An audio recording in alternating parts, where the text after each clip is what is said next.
Sean bienvenidas y bienvenidos a otra sesión de Aprende en Casa 2, dedicada a la asignatura de matemáticas para segundo grado de secundaria. Yo soy Enrique Rodal y en esta ocasión nos acompaña la maestra Pamela Corona Limón. Gracias, Enrique. Para mí es un gusto estar con ustedes y poder estudiar aspectos matemáticos que son importantes y necesarios en la vida cotidiana. En esta sesión continuaremos con el estudio de las propiedades de las figuras planas y de los cuerpos geométricos. Para ello, resolveremos problemas que impliquen el cálculo de área y el perímetro de figuras geométricas en diversas situaciones. De igual manera, resolveremos situaciones problemáticas que impliquen el cálculo del volumen de cuerpos geométricos.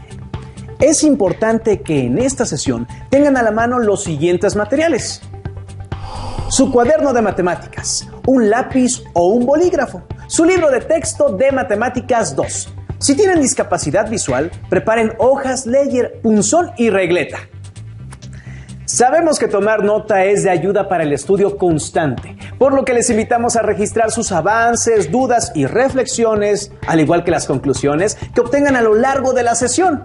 ¿Qué les parece si comenzamos? Gracias, Enrique. Esta sesión fue diseñada por los profesores de segundo grado de secundaria de Aprende en Casa, con la finalidad de que hagamos un alto en el camino y dispongamos de un espacio de reflexión en torno a lo que hemos estudiado en este primer trimestre. Queremos que analicen y comprendan no solo las diferencias que existen entre calcular el perímetro de una figura, determinar su área y obtener el volumen de un cuerpo geométrico, sino que logren desarrollar su pensamiento deductivo.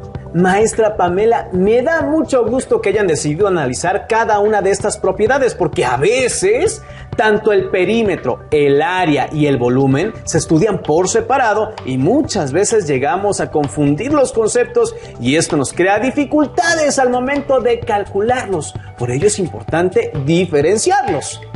Así es, y hay una razón muy importante, Enrique, que tiene que ver con las características del mundo en que vivimos, pues es tridimensional, es decir, todo lo que conocemos desde que nacemos, los objetos que nos rodean, alimentos, vestidos, muebles, entre otros, son cuerpos que poseen 3 dimensiones: largo, ancho o profundidad y altura. Por ello, el estudio de la geometría es relevante, y más cuando hablamos de los cuerpos y el análisis de sus características. Con esta explicación entiendo que partimos del estudio y exploración de todo aquello que nos rodea a través de la modelación matemática.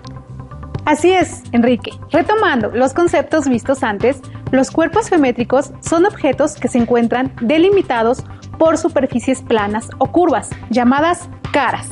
Las figuras planas están delimitadas por líneas rectas o curvas y todos sus puntos están contenidos en un mismo plano. ¿Sabes cuáles son? Bueno, claro que sí, profesora. Pero antes de dar las respuestas, ¿por qué no analizamos un ejemplo? De acuerdo. Observen detenidamente los desarrollos planos que se muestran. Como hemos estudiado, un desarrollo plano es la representación plana de un cuerpo geométrico. Identifiquen las regularidades de sus trazos, las formas de las figuras que los conforman, entre otros rasgos. Enrique, si necesitamos calcular el área y el perímetro de los desarrollos planos, ¿cómo podemos hacerlo? Bueno, para el perímetro basta con medir o calcular el contorno, y para el área se suman las áreas de todas las figuras que forman cada desarrollo plano. Así es, Enrique. Sabemos que el perímetro es la longitud del contorno de una superficie o figura plana y se mide en unidades lineales, y el área es la medida de la extensión de una superficie y se mide en unidades cuadradas. Por ello, se dice que las figuras planas son bidimensionales. El perímetro se mide en unidades lineales, en metros, centímetros, kilómetros, entre otras, y el área se mide en unidades cuadradas, metros cuadrados, centímetros cuadrados, kilómetros cuadrados, entre otras. Ahora, reflexionemos. Enrique, ¿es posible calcular el volumen del desarrollo plano?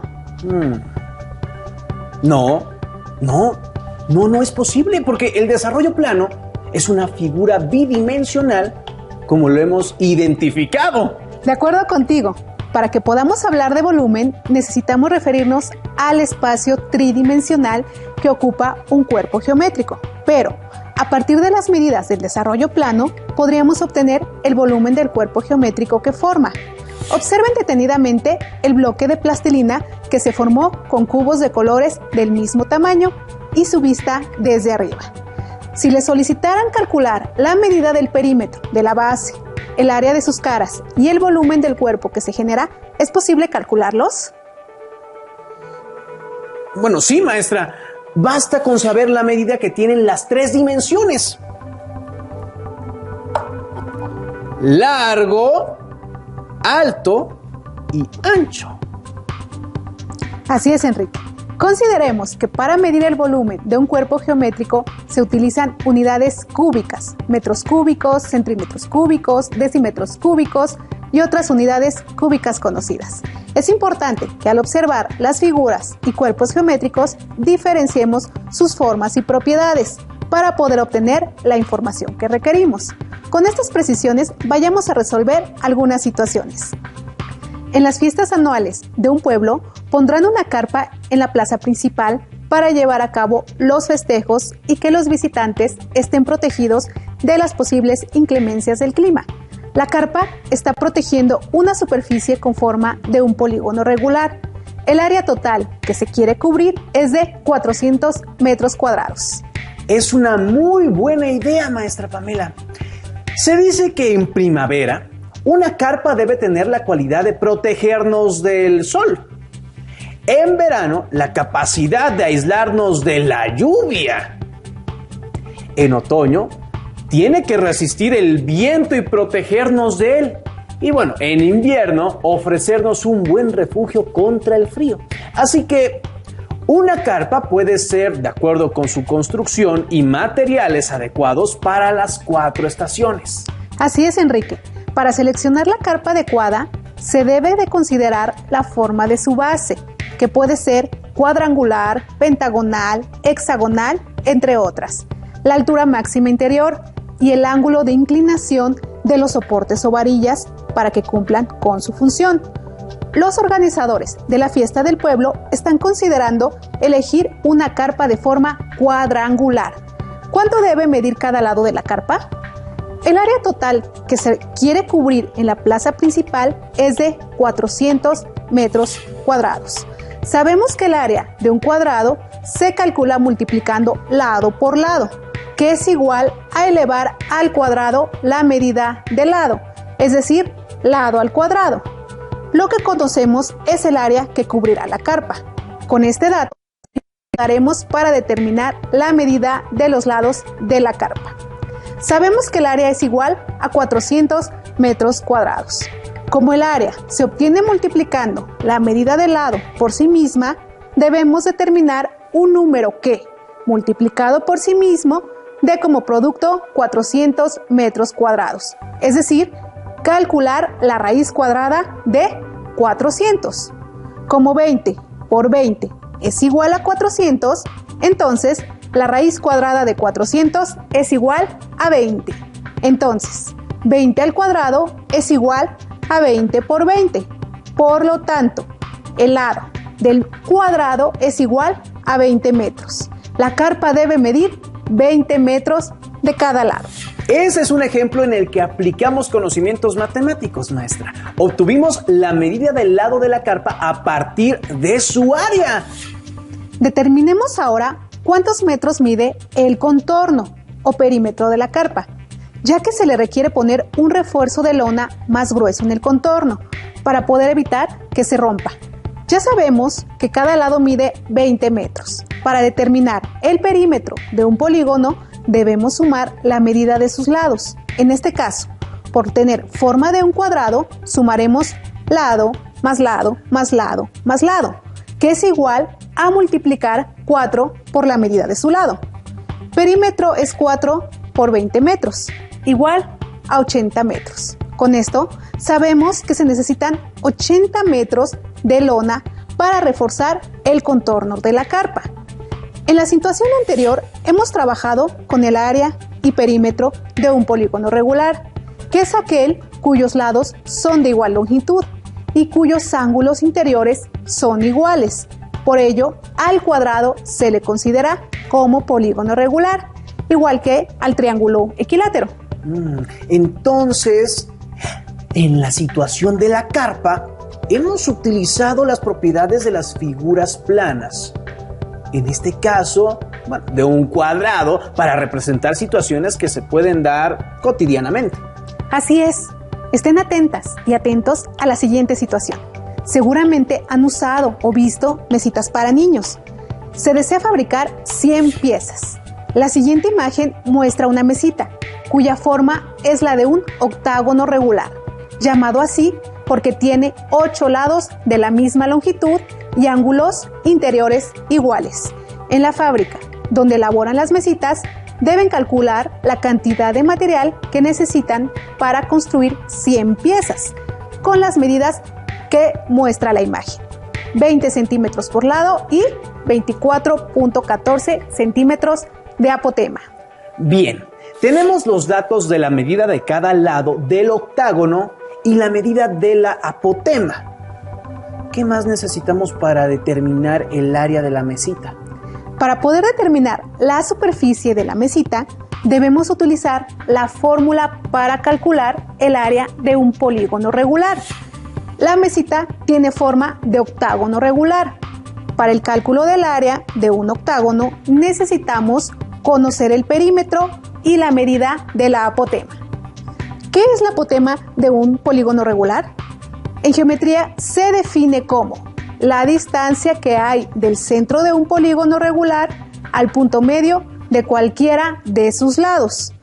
Para determinar el área de un polígono regular, se multiplica el perímetro por la apotema y se divide el resultado entre 2. Calculemos el perímetro multiplicando la medida del lado, en este caso 8 por 20 centímetros. Perímetro es igual a 8 veces el lado. Perímetro es igual a 8 por 20 centímetros. Perímetro es igual a 160 centímetros. El área es igual a perímetro por apotema entre 2. El área es igual a 160 centímetros por 24.14 centímetros entre 2. El área es igual a 3.862.4 centímetros cuadrados entre 2. El área es igual a 1.931.2 centímetros cuadrados. Entonces, maestra, si ya sabemos que el área del octágono es de 1931.2 centímetros cuadrados, ¿multiplicaremos la superficie de una mesa por 100? Bueno, ya que la fábrica requiere saber cuánto material necesita para fabricar 100 piezas, por lo tanto multiplicaremos, 1931.2 centímetros cuadrados por 100, que es igual a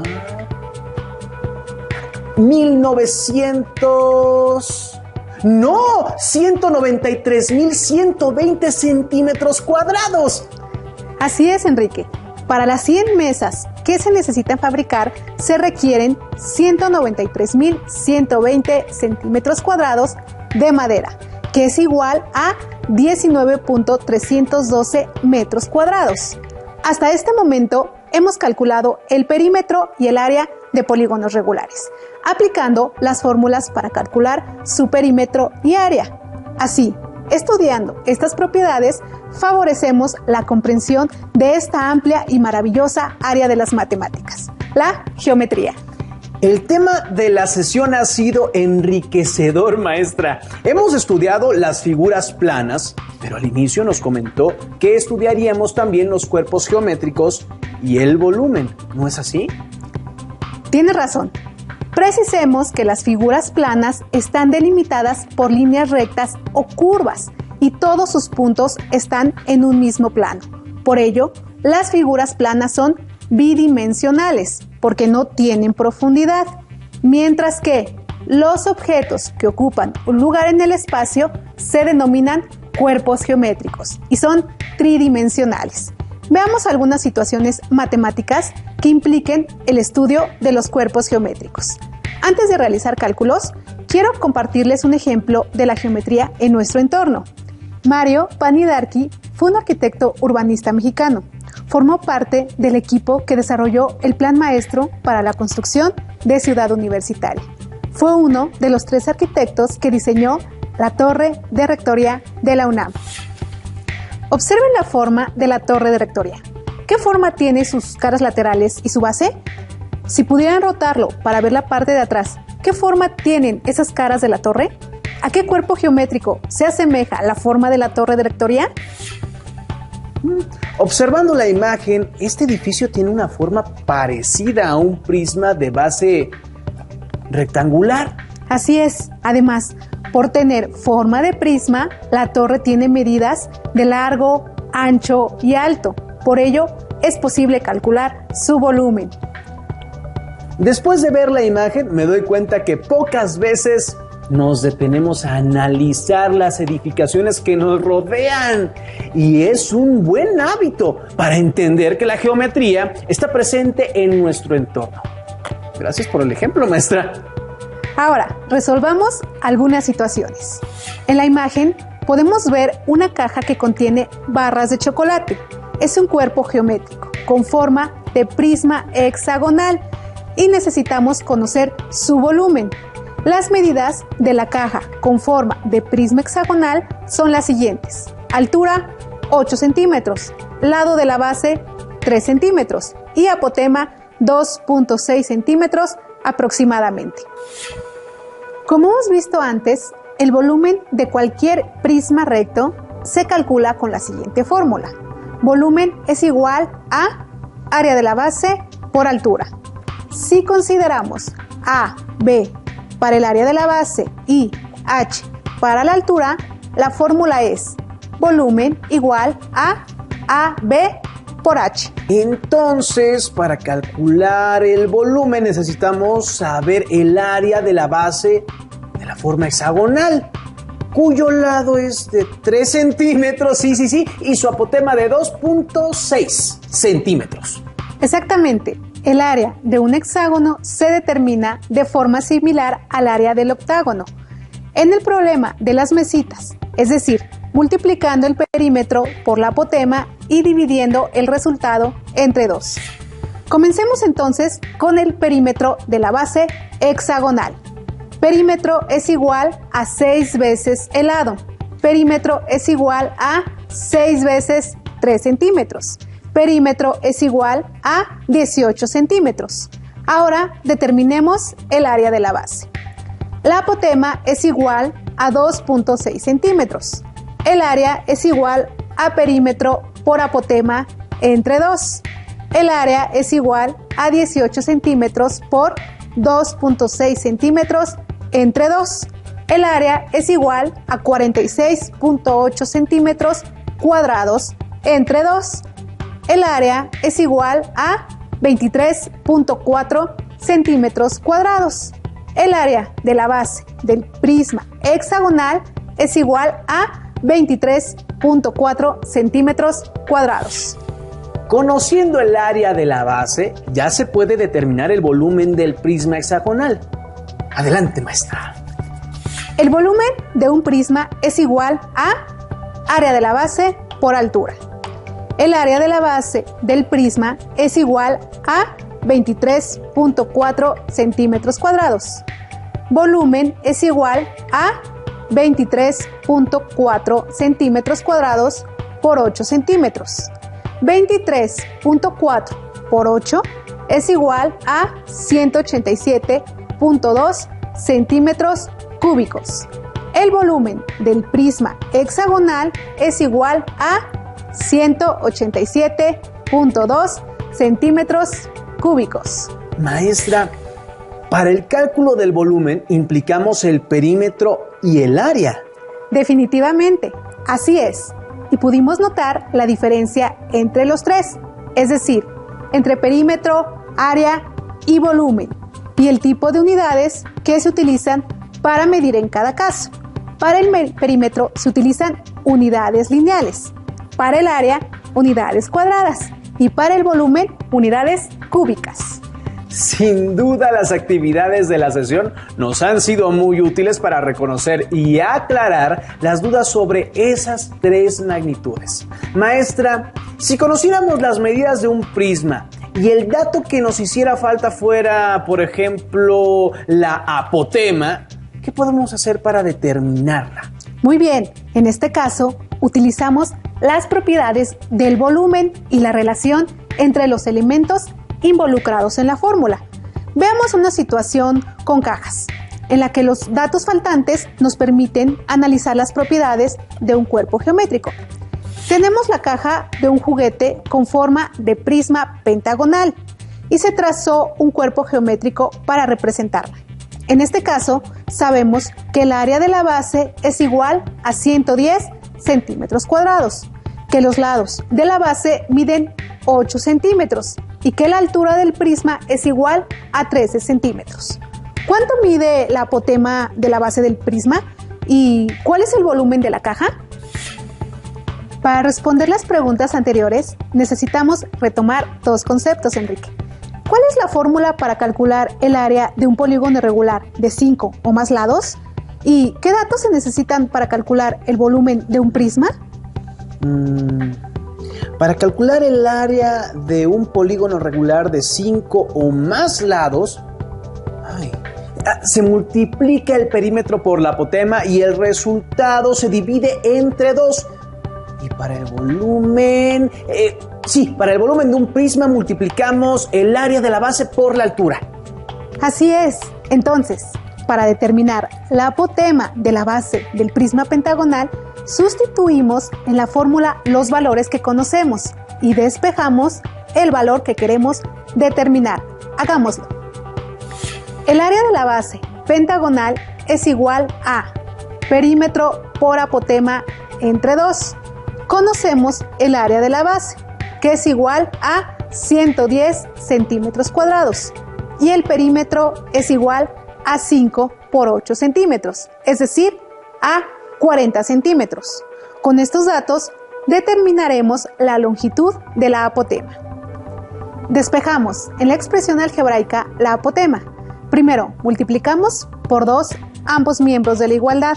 Después pasamos al perímetro P dividiendo del otro lado de la igualdad y queda la expresión.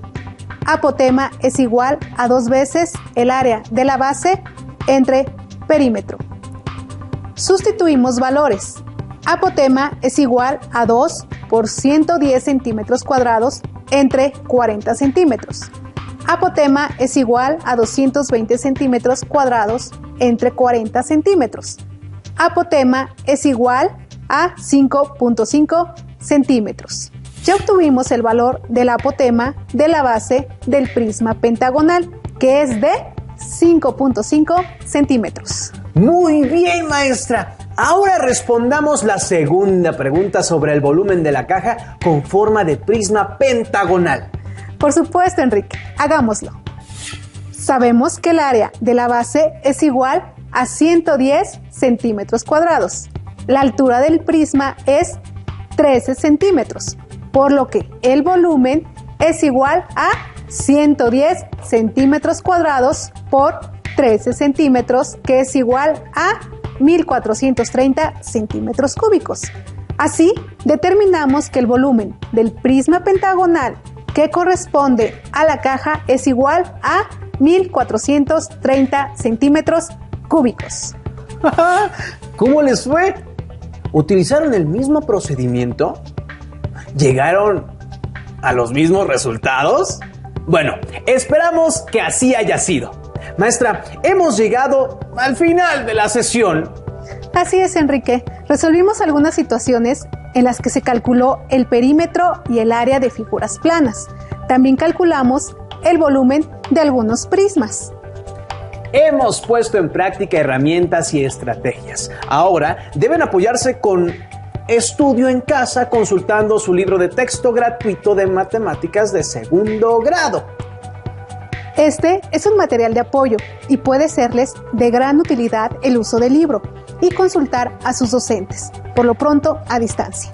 llegamos al final de la sesión. Les invito a seguir con este entusiasmo en el estudio de las matemáticas. Agradecemos a la maestra Pamela por su intervención en esta sesión. Muchas gracias a ustedes. Y recuerden que nadie puede ser ayudado si no quiere ser ayudado. Así que ánimo, empeño y dedicación. ¡Hasta la próxima!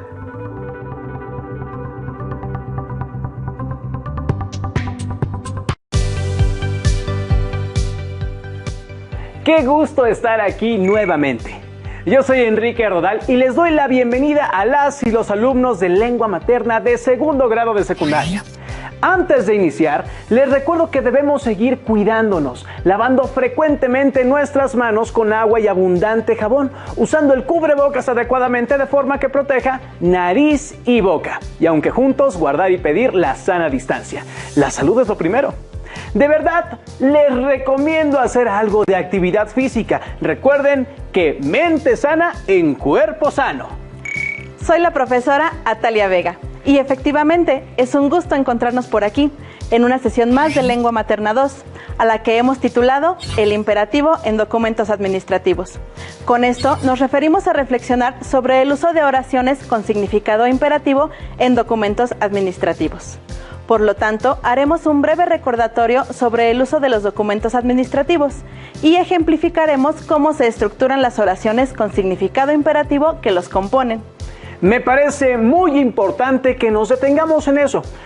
Es necesario que sepamos todo lo referente a los documentos administrativos, ya que tienen una funcionalidad que, si no observamos o detectamos, podría traernos consecuencias indeseables al realizar un trámite o solicitar un beneficio. Entonces, ¿listas y listos? Muy bien, pues iniciamos. El aprendizaje esperado de esta sesión es: analiza documentos administrativos, legales o comerciales, como recibos y contratos de compraventa. Y nuestro propósito es reflexionar sobre el uso de oraciones con significado imperativo en documentos administrativos. Seguramente algunos de ustedes conocen y han revisado diferentes documentos administrativos o legales, como facturas, recibos, contratos, pagarés, entre otros. Cada uno es útil en diferentes situaciones y necesidades, pues todos hemos necesitado alguno en distintas ocasiones. Por ejemplo, al inscribirnos en un nuevo ciclo escolar. Estos documentos administrativos son importantes porque nos ayudan a realizar tratos, transacciones o establecen la dinámica de nuestro trabajo, entre otros. Y estos documentos, aunque tengan distintos fines, ¿saben lo que tienen en común? ¿Qué les parece si analizamos algunos de ellos para saberlo? Los materiales que van a necesitar para esta sesión son su siempre confiable cuaderno, lápiz o bolígrafo para que puedan tomar notas. También podría ayudarles tener a la mano su libro de texto. Recuerden que todo lo que vean es para ampliar su conocimiento, así que les recomiendo llevar un registro de las dudas, inquietudes o dificultades que surjan ante los planteamientos de esta sesión, pues muchas de estas las podrán resolver al momento de revisar su libro de texto y revisar sus apuntes. Para dar inicio a esta sesión, les voy a conversar la historia de mi vecina, la señora Emilia, quien recientemente tuvo que llevar a componer su auto. Emilia firmó la hoja de recibo que le dieron en el taller, en el que le notificaban que, si ella dejaba algún objeto de valor en el vehículo y no lo notificaba, el taller no se hacía responsable por él. Desafortunadamente, había dejado unos lentes que ocupa en su casa. Cuando regresó por el vehículo, se percató de que los lentes no estaban. Emilia quiso reclamar, pero le hicieron notar que ella había firmado de conformidad las condiciones para el servicio que le ofrecieron. Pero ¿no leyó bien la hoja de servicio que le dieron en el taller? Ay, seguramente ahí estaba la cláusula en cuestión. No. Me comentó que no la leyó detenidamente, pues traía prisa y no se tomó el tiempo necesario para verificar las condiciones para la que le dieran el servicio. Creo que cometió el error de firmar el documento administrativo del taller sin saber antes a lo que se comprometía. Otro de los documentos que usualmente se firman sin leer son los términos y condiciones de las redes sociales que, con solo presionar un botón, lo que significa como una firma electrónica. A veces podemos ceder sin darnos cuenta de nuestros propios datos personales. Ese es un buen ejemplo de la vida cotidiana actual. Por ello, hay que darnos el tiempo para leer cualquier cosa que firmemos personal o digitalmente. Recuerden que los documentos administrativos establecen obligaciones y derechos que generan compromisos y por lo tanto es importante prestar atención a lo que postulan. Hay que leerlos detenidamente. Por ejemplo, en un contrato de renta, tanto la persona que renta como la persona que está rentando acuerdan cómo se llevará a cabo ese servicio, los costos, entre otros, y ambas partes necesitan estar de acuerdo para que el trato sea armonioso. O por otro lado, en un pagaré se establece la cantidad y la fecha de pago entre prestamista y prestatario, evitando conflictos a futuro. Así es, y todos estos acuerdos quedan establecidos mediante oraciones que tienen un significado imperativo. ¿Saben cuáles son? Aquí tenemos las respuestas de un alumno de secundaria quien desde el Estado de México nos contesta. Escuchemos con atención. Las oraciones con sentido imperativo son aquellas que expresan una orden o petición. Por ejemplo, cuando mi mamá me dice, Said, lava los trastes, por favor, me está diciendo qué hacer. O también, cuando mi papá me dice, no pelees con tu hermano Ari, está usando una oración imperativa, porque me indica qué no hacer. Exacto, muy bien. Como escuchamos en la respuesta, las oraciones con valor, sentido o significado imperativo son aquellas que nos indican qué es lo que tenemos que hacer o lo que no debemos hacer. Expresan una indicación, orden o petición. Profesora, al escuchar a este alumno me surge una duda. ¿Todas las oraciones con sentido imperativo se escriben de la misma forma? Porque se me ocurren muchas maneras de dar una orden. Así es, hay muchas maneras de construir el sentido imperativo. ¿Qué les parece si observamos un video para que nos quede más claro lo que son las oraciones con sentido imperativo? Me parece excelente, así que ¡corre video! Al hablar, según lo que deseemos comunicar, necesitamos utilizar un modo verbal y una conjugación específica. El modo del verbo expresa la actitud de quien habla respecto de lo que está diciendo. Existen 3 modos verbales: el indicativo. Esta es una primavera muy calurosa. El subjuntivo. Me gustaría que saliera conmigo. Y el imperativo. Salgan de ahí.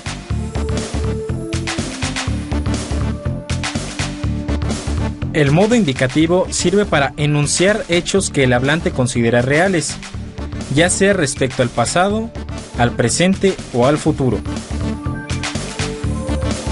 Juan estudia en la telesecundaria. María Luisa nació en Tamaulipas. El modo indicativo se usa frecuentemente en la redacción de leyes, códigos y otros documentos que establecen derechos.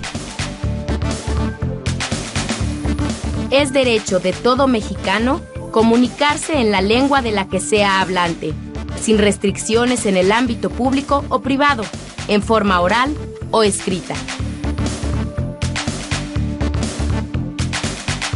Cuando la forma de un verbo expresa lo que existe tan solo en el pensamiento del hablante, se trata del modo subjuntivo. Este permite expresar lo irreal, lo posible, lo ideal, las hipótesis y los deseos. Me gustaría que Pedro me llamara. Si lloviera, la cosecha se salvaría. Si leyeras esta carta, comprenderías todo. El modo imperativo se utiliza para dar órdenes, expresar un ruego o hacer una petición. Tiende tu cama. Quédate conmigo más tiempo.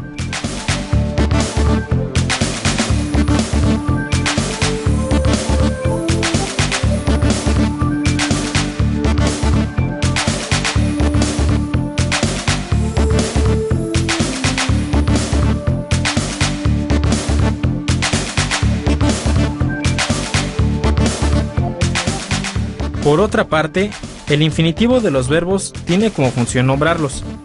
En términos de la gramática, se dice que es una forma sustantivada de los verbos que no expresa modo, tiempo, número ni persona.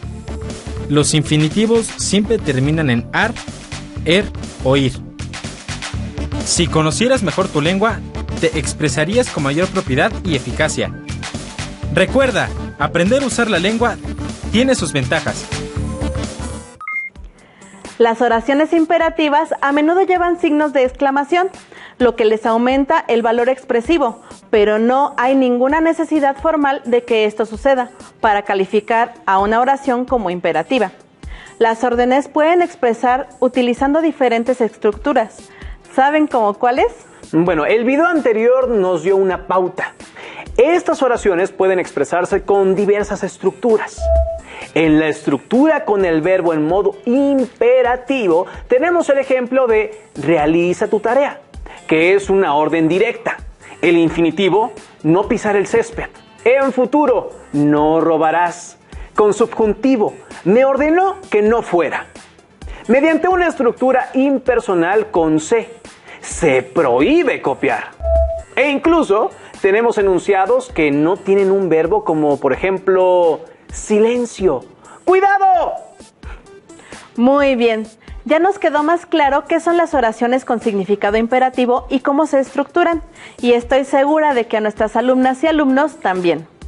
Y ahora reflexionemos sobre la siguiente pregunta.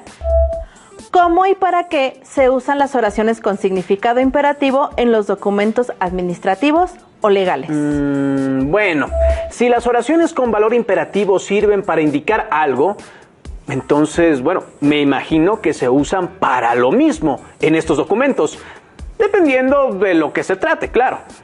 Así es, las oraciones con significado imperativo en los documentos administrativos o legales indican qué se hará y cómo se harán las cosas. Además, al dar una instrucción, evita que se generen dudas, preguntas o discusiones al respecto, aun cuando la frase sea amable.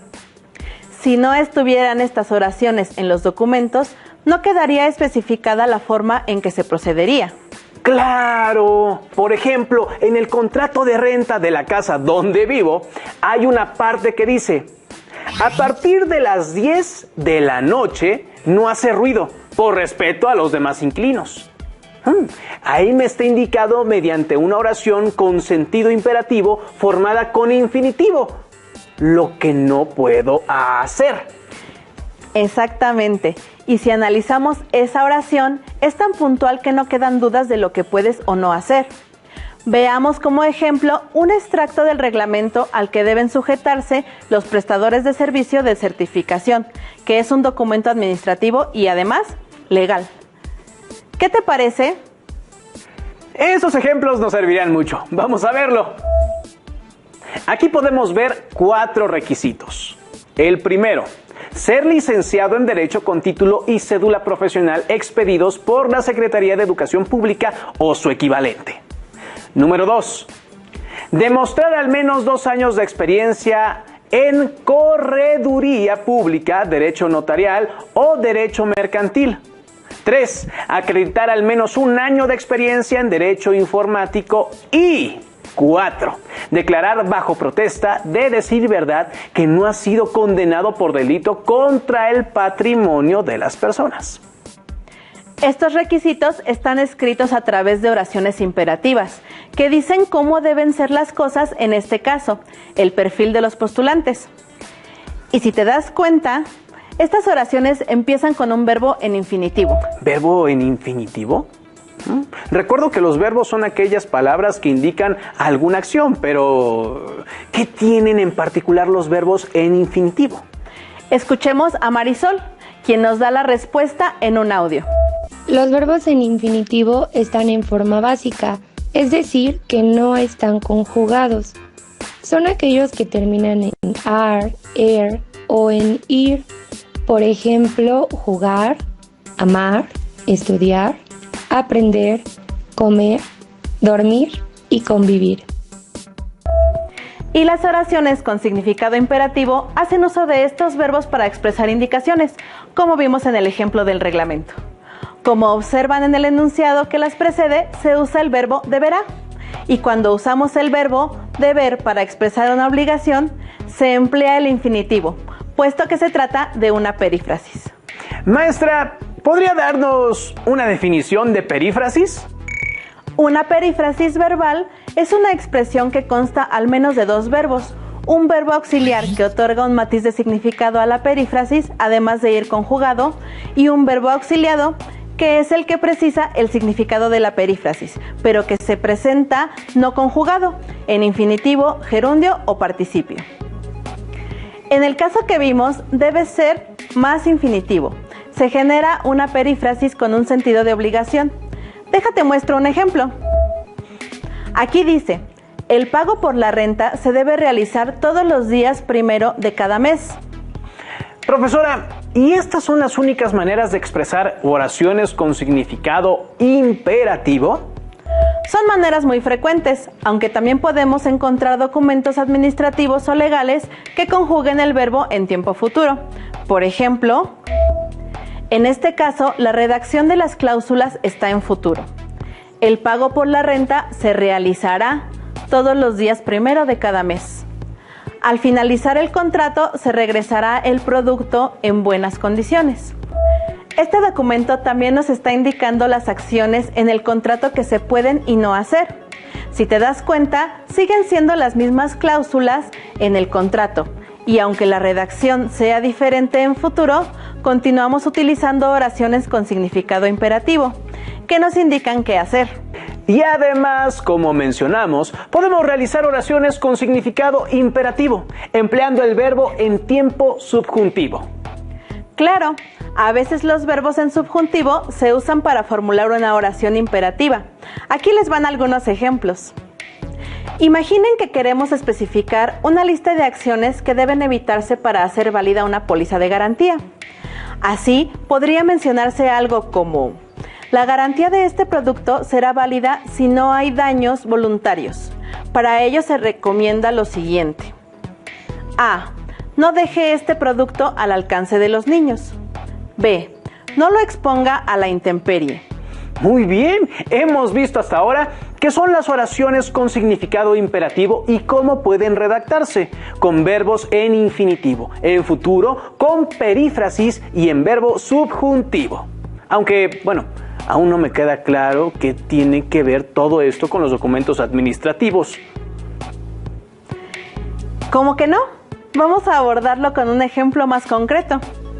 Hablemos ahora de mi amiga Silvia, que vive en el Estado de México, y que me comentó que no sabe qué hacer ya que compró un teléfono y se le cayó, por lo que su pantalla se rompió y lo quiere mandar a reparar. Ella recuerda que cuando lo compró le dijeron que le reparaban gratis el teléfono, pero en la tienda donde lo adquirió le dicen que la reparación tendrá un costo. Silvia cree que esto no es justo y por eso nos envió una copia de su recibo, parte del cual transcribimos enseguida. Pongamos atención a ver si podemos ayudar a Silvia.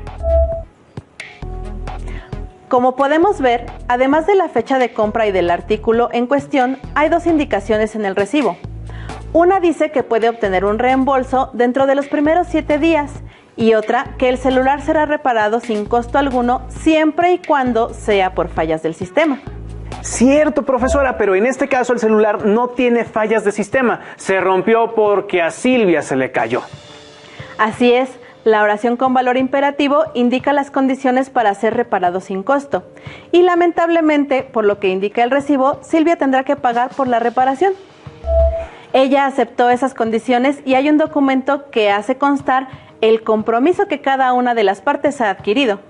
Pues vaya que debemos ser muy cuidadosos al leer estas condiciones, pues nos podemos sorprender mucho al solicitar algo a lo que pensamos que tenemos derecho. Claro, es conveniente detenernos a leer con atención cada párrafo de un contrato y poner atención en los verbos, ya que nos indican específicamente a qué nos estamos comprometiendo y bajo qué condiciones. Supongo que esto sucede en todo tipo de contratos. Veamos uno más. Este fragmento es por la renta de un local comercial. El arrendatario.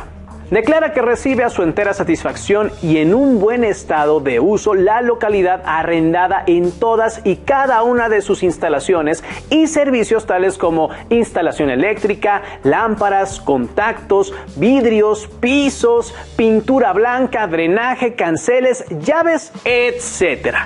Por lo que al término del contrato, el arrendatario se obliga a entregar el inmueble con las paredes con la pintura limpia, los drenajes libres y los vidrios limpios, libres de cualquier calcomanía. ¿Pueden identificar las oraciones con significado imperativo en este párrafo? Leamos nuevamente el texto y anotemos los verbos que expresan la oración imperativa.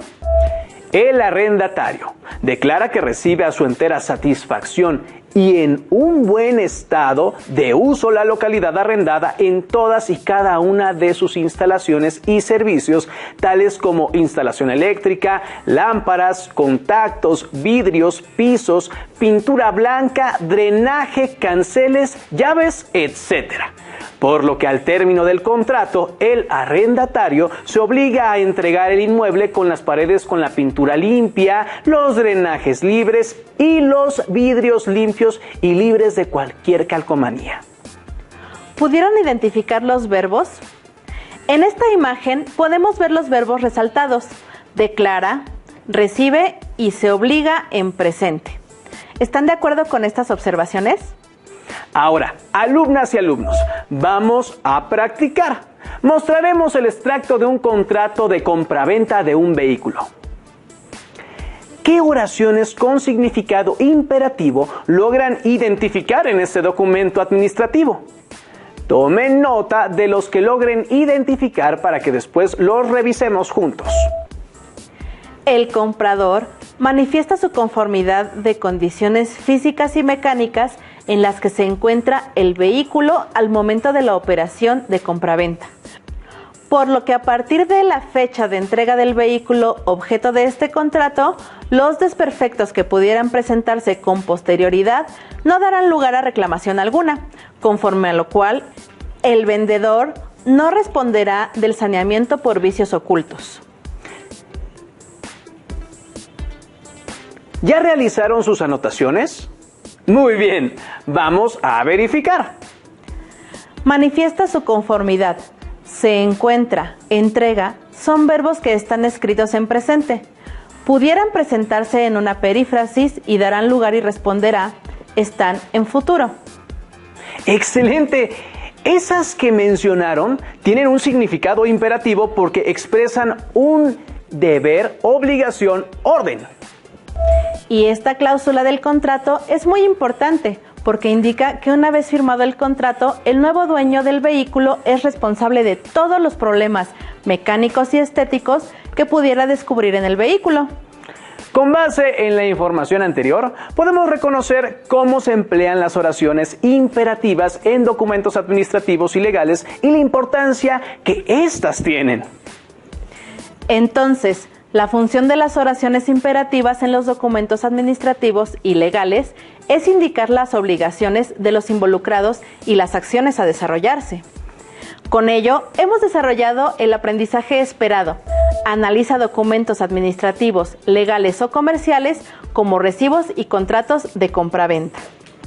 Y el propósito: reflexionar sobre el uso de oraciones con significado imperativo en documentos administrativos. Busquen en documentos de esta naturaleza las oraciones con significado imperativo y analicen si efectivamente están en verbo infinitivo, futuro o usan perífrasis. Cerciórense de que las indicaciones sean claras. En caso de que no lo sean, piensen cómo podrían redactarlas para que lo sean. Me parece una estupenda idea. Es más, yo también voy a analizar con mayor detenimiento el contrato de renta que firmé y checaré que cumpla con las características que hoy hemos aprendido. Me parece una buena idea. Y ustedes revisen en su libro de texto las actividades al respecto y apliquen lo que trabajamos en esta sesión para resolverlas. Gracias por compartir con nosotros esta sesión de lengua materna de segundo grado, en la que reflexionamos sobre el imperativo en documentos administrativos. Hemos aprendido algo nuevo juntos. Hasta la próxima. Sean bienvenidas y bienvenidos a una sesión más de Aprende en Casa 2, la estrategia con la que estamos llegando hasta su hogar para continuar apoyándoles con sus aprendizajes. Yo soy Claudia Soria y esta vez me acompaña el maestro Mario Gómez Neri. ¡Qué gusto verte, Mario! Igualmente, Claudia. A ustedes en casa les envío un cordial saludo. En esta sesión de la asignatura Formación Cívica y Ética de segundo grado, dialogaremos sobre el tema Empleo el análisis crítico y la autonomía para tomar decisiones, en el que reflexionaremos sobre algunos dilemas que enfrentan las y los adolescentes relacionados con sus inquietudes, intereses u objetivos en los diferentes ámbitos de su vida donde requieren tomar decisiones. Efectivamente, Mario, la toma de decisiones quizá no es un tema nuevo para las y los jóvenes que nos están viendo y escuchando, pero en este espacio reflexionaremos sobre cómo elegir aquellas opciones que les benefician y que respondan a sus inquietudes, a partir de analizar las diversas alternativas con las que cuentan ante una situación determinada. Es cierto que diariamente se toman decisiones, por ejemplo, comprar una blusa o playera de determinado color, decidir bañarse o no, reunirse o no con sus amigas o amigos. Sin embargo, existen decisiones que tienen que ver con sus planes a futuro y algunas de ellas pueden cambiar drásticamente el rumbo de su vida. Exactamente, Claudia. Por ello, para tomar decisiones responsables, se requiere contar con información confiable, leer, investigar, escuchar, observar, prever las consecuencias y un conjunto más de habilidades que les permitan a las y los adolescentes fortalecer su criterio para elegir las mejores alternativas. Antes de comenzar, queremos recordarles que mantener buenos hábitos de higiene, como el lavado de manos frecuente con agua y jabón, así como el uso del cubrebocas, es una forma de cuidar su salud. Tengan a la mano hojas o su cuaderno, bolígrafo o lápiz, así como su libro de formación cívica y ética. Si tienen discapacidad visual, preparen sus hojas Ledger, su punzón y su regleta. Les invito a que se pongan cómodas y cómodos y a que presten mucha atención al contenido y las actividades que hemos preparado para ustedes. Bueno, para iniciar, quisiera señalar que el diálogo es una capacidad que contribuye a la expresión de conocimientos, creencias, sentimientos y motivaciones que favorecen la comunicación de las y los estudiantes. Por ello, hemos destinado esta sesión para escuchar y analizar algunas experiencias que viven las y los adolescentes, sobre las cuales requieren tomar una decisión, sobre todo cuando se trata de temas que pueden ser complicados o que les generan inquietud en su vida, como el establecimiento de las relaciones de noviazgo, cómo vivir la sexualidad, el tipo de acciones que se tienen que implementar y cuáles limitar para cuidar de la salud, tomar una postura respecto del consumo de sustancias adictivas, el aprovechamiento del tiempo libre, entre muchas otras relativas a la vida de las y los jóvenes. Coincido con lo que mencionas, Claudia. Por lo tanto, quiero resaltar que es muy importante que las y los adolescentes reflexionen, adopten una postura crítica y también empleen la empatía para escuchar con atención las preocupaciones de otras y otros jóvenes de su edad. Así podrán entender otras perspectivas y puntos de vista. Para iniciar, les invito a recordar y reflexionar acerca de alguna experiencia o situación en la escuela, familia o comunidad en la que hayan tenido que tomar alguna decisión difícil. Señalen qué eligieron y argumenten las razones por las que asumieron esa postura. Consideren que la situación elegida no necesariamente requiere haber sido gratificante. Incluso puede suceder que quizá en ese momento las decisiones que se tomaron no se apegaron a principios y valores éticos. Pero justo se trata de ir planteándose preguntas, buscar el origen que generó la situación, colocar en tensión los prejuicios que se van teniendo, así como explorar nuevos puntos de vista y sobre todo asumir la responsabilidad de los actos y decisiones que se van tomando, pues de esto se trata la autonomía, es decir, reconocer los principios y criterios éticos que van orientando sus acciones de manera paulatina. Les sugiero que conforme avancemos en la sesión, anoten los elementos que consideren fundamentales para reflexionar si la decisión tomada en la situación que recordaron favoreció su bienestar y si no afectó la dignidad de otras personas. Consideren que el análisis de las situaciones que se vayan presentando coadyuvará al fortalecimiento de sus capacidades de reflexión crítica de la información, aspectos que son indispensables para la toma de decisiones autónomas. ¿Qué te parece, Mario, si invitamos a las y los estudiantes a escuchar una de las situaciones que nos hicieron llegar a nuestra sección La Voz de la Juventud? Claro que sí, Claudia. Escuchen con atención. Hola, ¿qué tal? Soy María y curso el segundo de secundaria. Mediante las redes sociales y los grupos de comunicación instantánea, la mayoría de mis compañeras y compañeros, e incluso amistades, están entusiasmados con la organización de la fiesta de aniversario de la escuela, porque eligen a las y los estudiantes más guapas y guapos para representar a la escuela con flores, trajes regionales, danzas folclóricas y una gran fiesta. Es una tradición que se ha mantenido por algún tiempo. En realidad considero que es un poco injusto que se priorice la belleza física o la popularidad de las personas por encima de otras cualidades que tienen las y los estudiantes. Cabe señalar que a mi escuela asisten compañeras y compañeros de diferentes lugares, pero se les da prioridad a quienes son de la localidad principal. ¿Por qué elegir únicamente a algunas personas? Mis padres se sienten orgullosos de que haya sido elegida, pero en realidad yo me siento un poco extraña y estoy pensando seriamente en no participar en el momento que se pueda realizar el evento. ¿Cuál debe ser mi postura?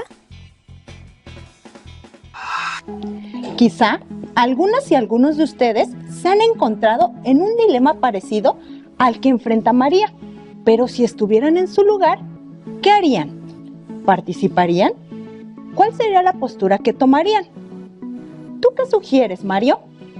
Bueno, Claudia, es muy importante considerar que durante la infancia de las y los jóvenes que ahora nos ven, las decisiones las tomaban sus familiares en función de lo que consideraban que era lo mejor para su bienestar y también normaban su vida, indicándoles lo que era correcto o no, cómo proceder o desenvolverse dentro de una sociedad o espacio determinados. Pero ahora que han crecido, deben tomar decisiones, las cuales en algunas ocasiones les implica dar respuesta a un dilema, ya que no necesariamente coinciden con lo que dicen o deciden sus padres, familiares o tutores. Esto sucede porque ahora están en una etapa en la que analizan de manera crítica y reflexiva situaciones relacionadas con su persona y lo que sucede en su entorno. Claro, Mario. Es por ello que María ha desarrollado nuevos argumentos para intentar explicar sus acuerdos y desacuerdos. Entonces, una estrategia para la toma de decisiones autónomas radica en el planteamiento reflexivo, a partir de cuestionamientos que ayuden a elegir la mejor alternativa. Esto puede ser de utilidad para el caso que nos platica María. Veamos algunos planteamientos que ella puede realizar. ¿Qué es más importante para ti? ¿Participar en la fiesta tradicional o hacer notar tus ideas? ¿Te has percatado si en la situación que nos comentas existe cierta presión por parte de tus amigas, amigos, compañeras, compañeros o incluso la familia? ¿Cuáles son los principios éticos que fundamentan la alternativa que vas a elegir? Bueno, Claudia, estoy de acuerdo contigo en que plantear algunas preguntas permite hacer un alto en el camino para analizar lo que sabemos sobre algo, las situaciones que se han vivido, externar las opiniones e incluso señalar lo que se valora más cuando se trata de tomar decisiones. En casa, ustedes también pueden pensar qué harían si se encontraran en el lugar de María, pero partiendo de un principio muy importante. Tomar decisiones con autonomía implica el ejercicio de la libertad, es decir, la capacidad que tenemos para elegir sobre nuestra vida y las acciones, pero siendo responsables de las consecuencias positivas o negativas que traiga consigo la decisión que se elija. Exacto, Mario. Recuerden que tomar decisiones autónomas también significa elegir entre 2 o más alternativas y principalmente que se relacionen en mayor medida con sus intereses, necesidades, gustos e ideas, partiendo de los criterios éticos o principios que orientan sus acciones. Pero ojo, es muy importante que esas decisiones no atenten contra la dignidad o los derechos de las personas. Ahora, Claudia, ¿qué te parece si invitamos a los jóvenes a escuchar el caso de Yair?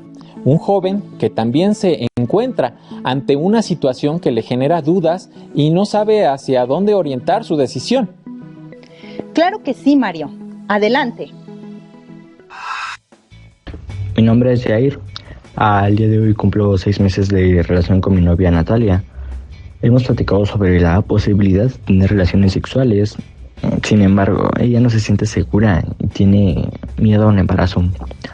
Le comenté que recuerdo que en una clase de primer grado investigamos respecto a los métodos anticonceptivos y también recuerdo haber leído en un folleto que compartieron en el centro de salud que el uso del condón es un método que disminuye el riesgo de contraer alguna infección de transmisión sexual o un embarazo no deseado. Ella me dice que también ha leído sobre los métodos anticonceptivos en sitios de algunas instituciones de salud. Sin embargo, mis amigos me dicen que no pasa nada y que en la primera vez no hay ningún riesgo. La mejor amiga de Natalia le ha dicho que tiene amigas que le han platicado que no es necesario usar ningún método anticonceptivo. Además, les da pena ir a solicitarlos al centro de salud o comprarlos. Natalia y yo nos sentimos muy confundidos. ¿Qué debo hacer?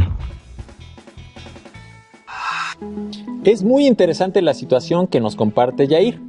Recuerdo que cuando tenía la edad de ustedes, en realidad también tenía diferentes dudas respecto a la sexualidad, ya que en esos momentos tenía poca o nula información sobre el tema.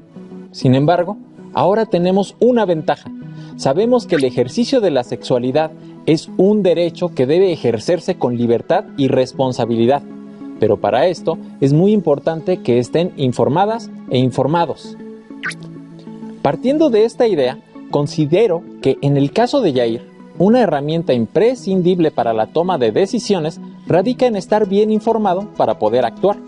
Ello implica abrir la mente para conocer y contrastar diferentes ideas, comparar los datos con que se cuenta y discriminar para elegir aquella información que sea confiable.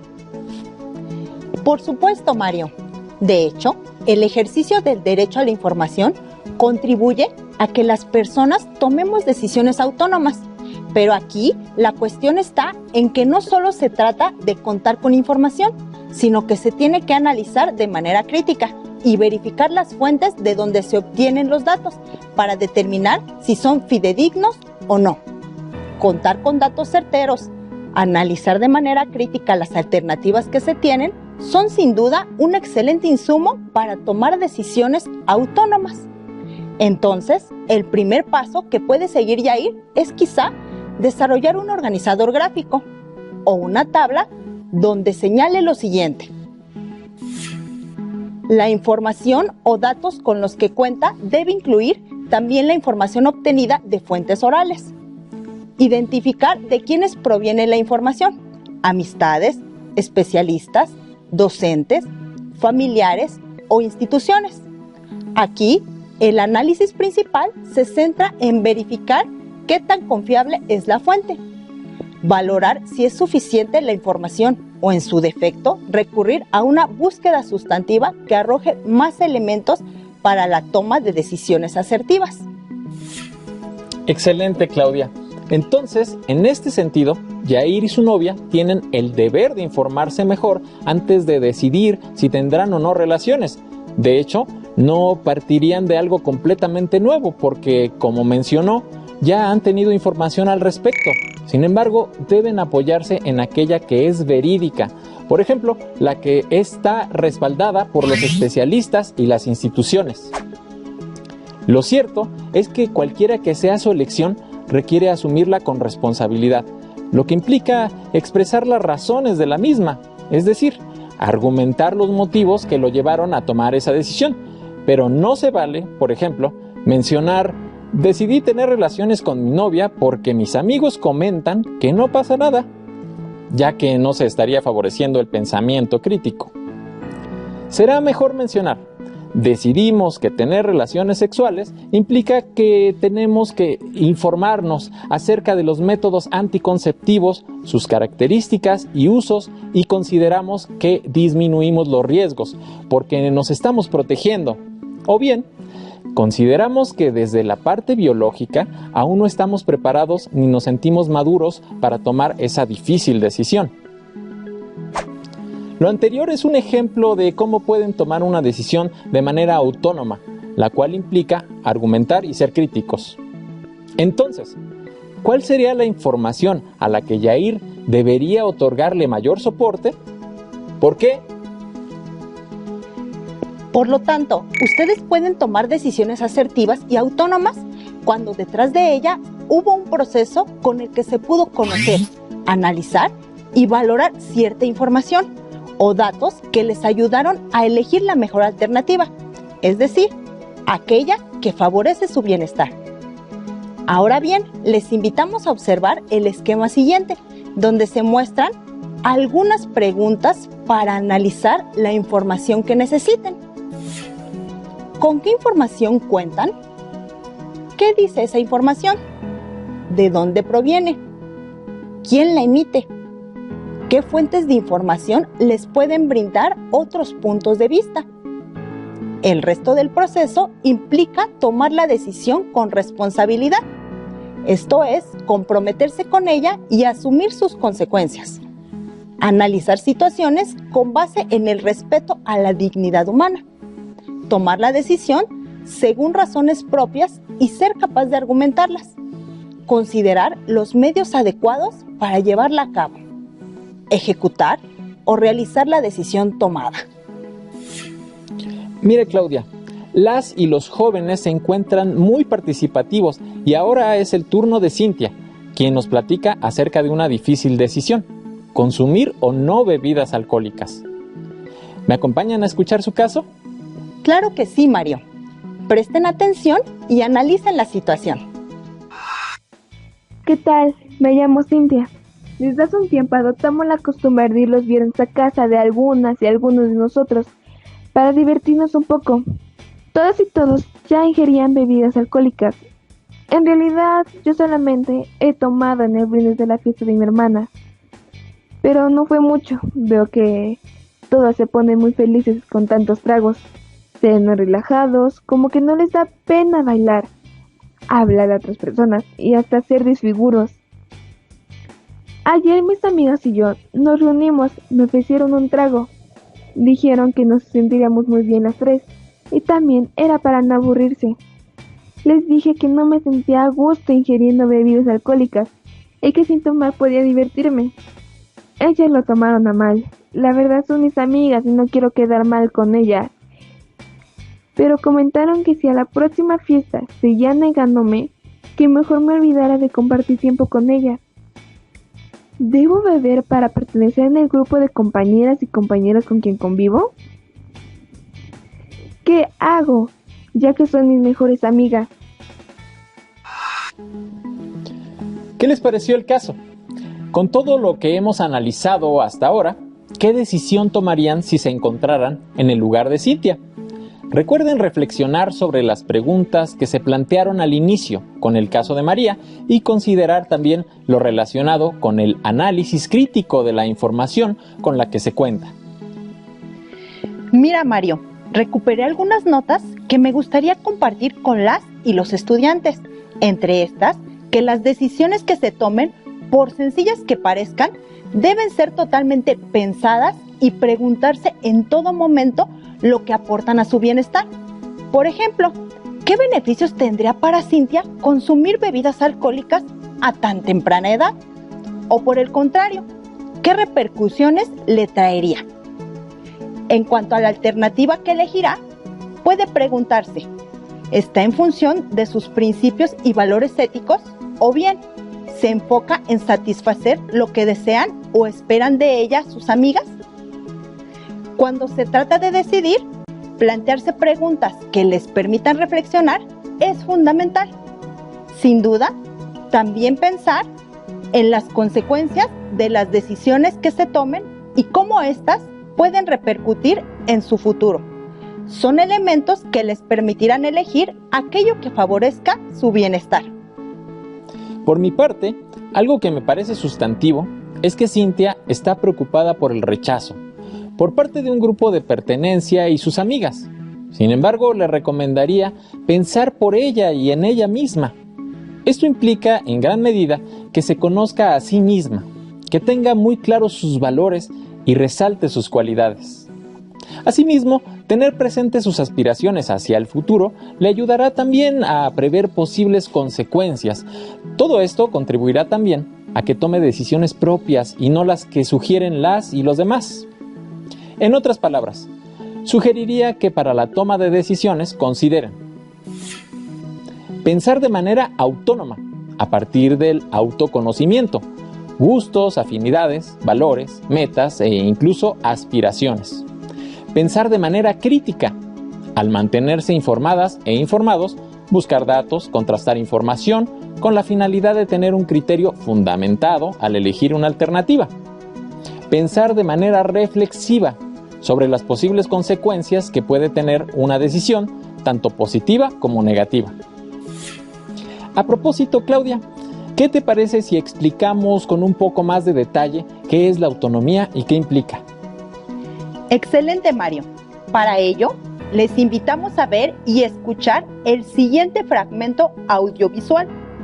Presten atención a la explicación y la situación que se presenta. Muchas de nuestras decisiones en la juventud comienzan a ser más autónomas, pues a medida que crecemos, aumenta nuestra capacidad de reflexionar y distinguir qué conviene para nuestra vida y nuestras relaciones con otras personas.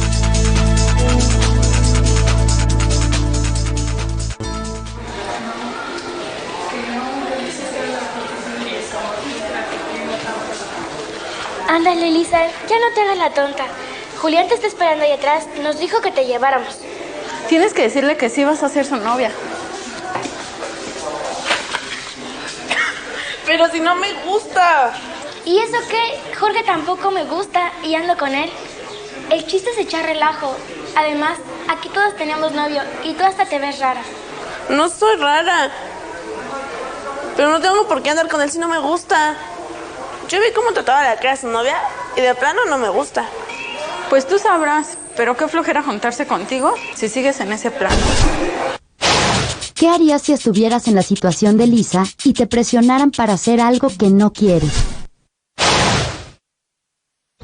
Yo no lo haría porque es algo que yo no quiero y primero están mis estudios. Y te digo, ellas no serían mis amigas porque no me pueden obligar a hacer algo que yo no quiero. Me di cuenta que no son mis amigas porque me obligan a hacer algo que no quiero y no necesito. Una persona autónoma actúa y piensa por sí misma, convencida por su propio parecer y consciente de que forma parte de una comunidad. Por lo tanto, es también una persona que se vuelve cada vez más responsable de lo que hace y dice: ¿te has preguntado cómo puedes aprender a ser más libre y autónomo? ¿Qué piensan respecto a la situación que se presentó? ¿Elisa actuó de manera autónoma? Como percibieron, ser autónoma o autónomo implica que cada persona actúe y piense por sí misma a partir de sus convicciones y de lo que considera que es mejor a nivel individual y para las personas con quienes se relaciona. Esto le permite ser cada vez más responsable de lo que dice, hace y sobre todo de las decisiones que toma. Coincido contigo, Mario. Ahora que lo recuerdo, me gustaría compartir con las y los estudiantes una herramienta que les será de utilidad para determinar el nivel en que se encuentran al momento de tomar decisiones autónomas. Excelente, Claudia. Explícanos de qué se trata. Es el autonómetro. Sugiero que lo lean desde la parte inferior hacia arriba. Verán que los motivos o razones para tomar decisiones varían. En la parte inferior están las razones que indican menor autonomía y en la parte superior cuando hay más autonomía. Recuerden, la autonomía es la capacidad que tenemos para elegir y tomar decisiones. Como pueden ver, En el esquema se mencionan algunos motivos, tales como evitar una sanción, ceder a lo que quiere un grupo, quedar bien con otras personas. Estos implican una menor autonomía. En tanto, hacer lo que se considera justo, cuestionar una orden injusta, proteger a una persona de una injusticia o defender un principio ético, son razones que denotan una mayor autonomía en la toma de decisiones. Claudia, entonces el autonómetro es una muy buena opción para que las y los estudiantes analicen cuáles son las razones por las que han tomado o tomarían determinadas decisiones. En los casos que nos plantearon María, Yair y Cintia, les sería de mucha utilidad y les ayudaría a saber también si están siendo o no autónomas o autónomos. Así es, Mario. Por lo tanto, sería muy importante tenerlo a la mano. Pueden consultarlo en su libro de texto o bien, al finalizar la sesión, realicen el esquema en una hoja y utilícenlo cada vez que vayan a tomar una decisión. Por ahora, retomen la situación que pensaron al inicio de la sesión y marquen con un color aquellas razones que consideraron al momento de decidir y posteriormente, con otro color, señalen las que debieron considerar. Al terminar el ejercicio, reflexionen sobre la importancia de la autonomía en la toma de decisiones. Claudia, antes de terminar la sesión, me gustaría comentar que la toma de decisiones autónomas implica ser responsable de aquellas que se hayan elegido. Por lo tanto, estar informadas e informados de manera constante y tener una postura crítica son acciones que deben aplicar para tomar aquellas que sean asertivas. Asimismo, recuerden que un factor fundamental en la toma de decisiones es el análisis crítico. Apóyense en principios y valores como la igualdad, la dignidad, el respeto, la solidaridad, la empatía, entre otros. Siempre que tengan que elegir sobre algo, háganse preguntas que les permitan pensar si la decisión que pretenden tomar favorece su integridad y dignidad. Les sugerimos que compartan lo que aprendieron con las personas que les rodean, para que todas y todos aprendamos a ser libres y autónomos. Hasta pronto.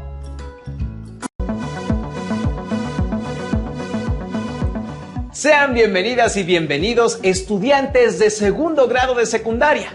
Me da mucho gusto que nos acompañen hoy en esta sesión de Aprende en Casa 2 para la asignatura de Ciencias Física.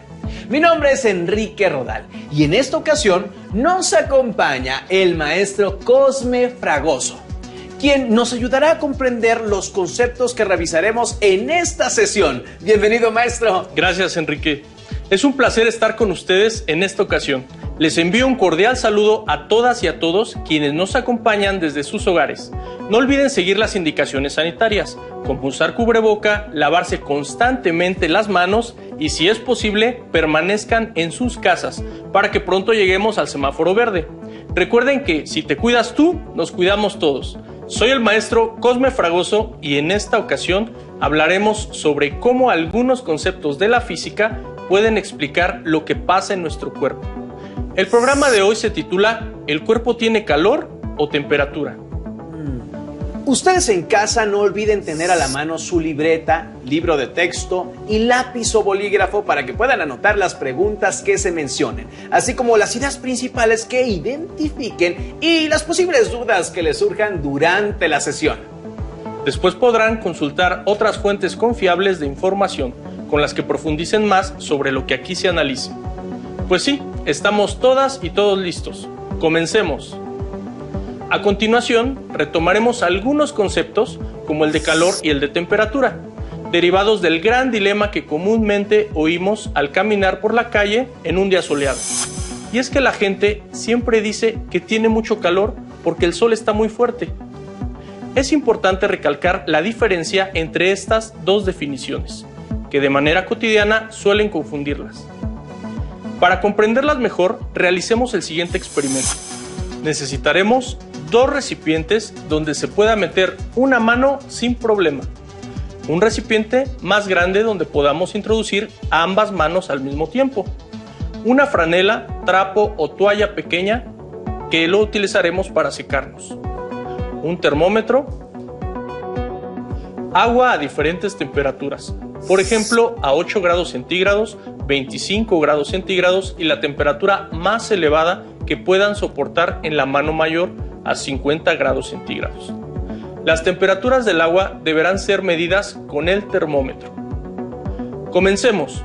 Como primer paso, en un recipiente A colocaremos el agua con menor temperatura. Después, en otro recipiente B, vamos a verter el agua con una temperatura media. El recipiente debe ser lo suficientemente grande para que quepan nuestras dos manos separadas. Y en el último recipiente C, vamos a colocar el agua con mayor temperatura. Al tener ordenados los recipientes como se muestra en la imagen, realizaremos lo siguiente. Colocaremos una mano en el recipiente A y la otra en el recipiente C. Al mismo tiempo, cuenta unos 15 o 20 segundos. Saca ambas manos al mismo tiempo y colócalas en el recipiente B. De manera inmediata. Ahora cuenta unos 10 o 15 segundos y finalmente saca tus manos y sécalas. Sí lo hice bien, ¿verdad? Sí, muy bien. Ay. Ahora nos secamos las manos. Se sintió bastante raro. Sentía como si me caminaran hormigas por las manos. ¿Por qué pasa eso? Justo eso, Quique. Lo que experimentas en estos momentos es el fenómeno llamado calor, es decir, la transferencia de energía de un cuerpo a otro, mejor conocido como la ley cero de la termodinámica, la cual nos indica que un cuerpo con mayor temperatura le transferirá energía al de menor temperatura. Por eso sientes las hormigas entre tus manos, porque la energía está viajando de un sistema a otro. Esto es bastante interesante. Entonces el calor no es lo mismo que la temperatura, ¿cierto? Así es. Son definiciones totalmente distintas. Como ya lo mencionamos, el calor es energía que se puede transmitir y se manifiesta por el aumento de la temperatura en alguna sustancia. Por otro lado, la temperatura se puede medir con ayuda de un termómetro, y aquí lo tenemos. Pero, ¿qué es lo que mide ese termómetro? El termómetro nos ayuda a medir la energía cinética interna de las sustancias, es decir, es una magnitud escalar que mide el movimiento de las partículas que conforman la sustancia, donde debemos aclarar que a mayor movimiento existe mayor temperatura y a menor movimiento la temperatura es menor. Eso es genial, pero se supone que al ser una magnitud, bueno, debería tener una unidad de medida, ¿o me equivoco? En efecto, Quique, al ser una magnitud tiene no una, sino varias unidades de medida. En el sistema internacional, su unidad de medida es conocida como Kelvin y se representa con una K mayúscula. En casi todos los países del planeta se utilizan los grados Celsius, representado por un pequeño círculo que hace alusión a la palabra grados, y una letra C mayúscula que se refiere a Celsius. Y en algunas regiones se utilizan grados Fahrenheit. Para comprender mejor la diferencia entre calor y temperatura, veamos el siguiente video.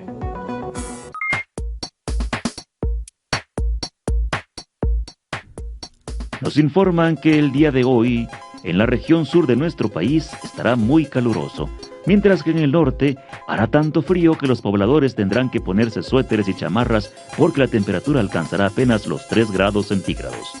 En otro orden de ideas, se nos ha informado que a través de los lugares...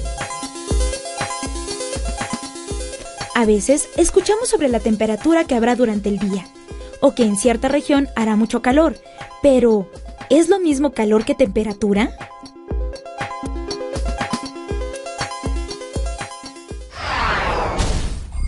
Veamos la siguiente experiencia. En estos 3 vasos agregamos agua hasta la mitad. En este vaso tenemos agua a 5 grados. Calentamos el segundo de ellos hasta 40 grados Celsius y el tercero a 80. Agregamos a cada uno un poco de colorante. Observemos con detenimiento qué es lo que sucede ahora. ¿Cómo se comporta el colorante en el agua? Podríamos simular lo que ocurre en los vasos. ¿Qué representa el agua y qué el colorante?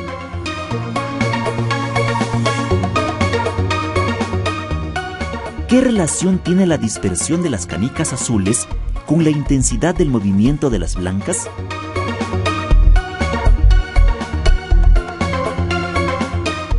¿Qué relación tiene la dispersión de la tinta con la temperatura del agua? Las moléculas de un líquido se mueven relativamente muy poco. Sin embargo, al aumentar la temperatura, se mueven más rápido. Dicho de otra forma, adquieren más energía cinética. Pero, ¿cómo hacemos para aumentar la temperatura? ¿Qué le agregamos? Ahora, ¿podrían explicar qué sucede cuando se calienta un líquido que está a baja temperatura utilizando otro líquido para ello?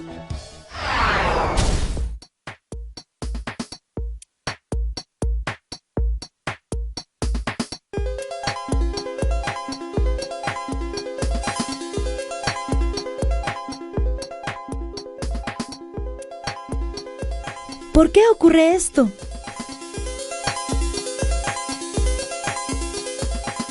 ¡Exacto! Esto ocurre porque la energía cinética de las moléculas del cuerpo que está a mayor temperatura, en este caso el agua, se transfiere a las moléculas del cuerpo de menor temperatura, en este caso la leche. A esta energía transferida se le llama calor.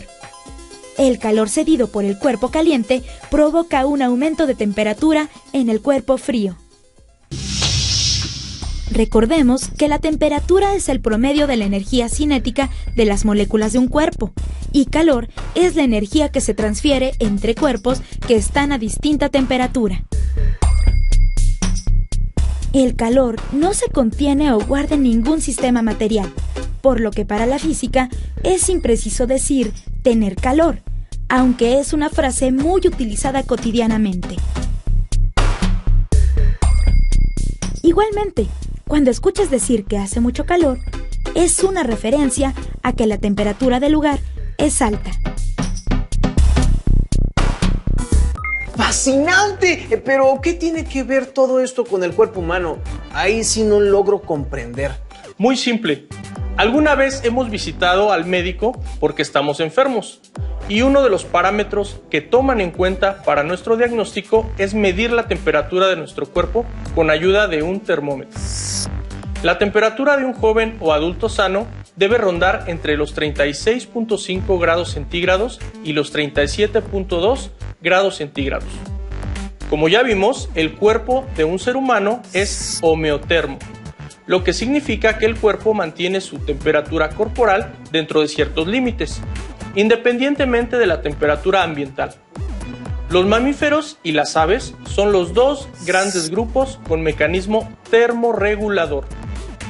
Tradicionalmente, a los seres homeotermos se les denominaba animales de sangre caliente, por oposición a los de sangre fría.